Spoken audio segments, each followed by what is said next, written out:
Welcome back to another technical deep dive here in the debug zone. Today we're tackling a big question and breaking it down with insights from other users. Hopefully this clears up some misconceptions and helps you get the answer you need.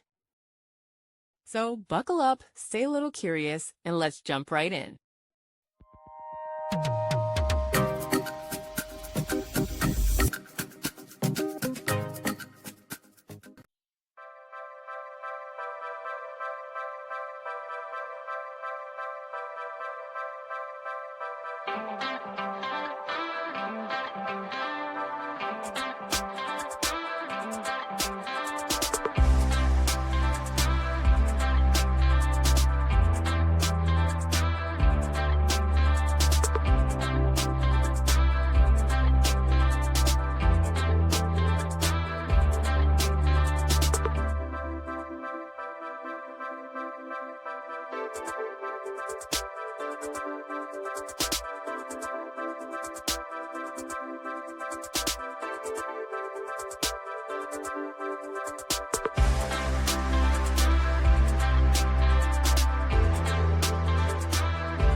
And that's a wrap.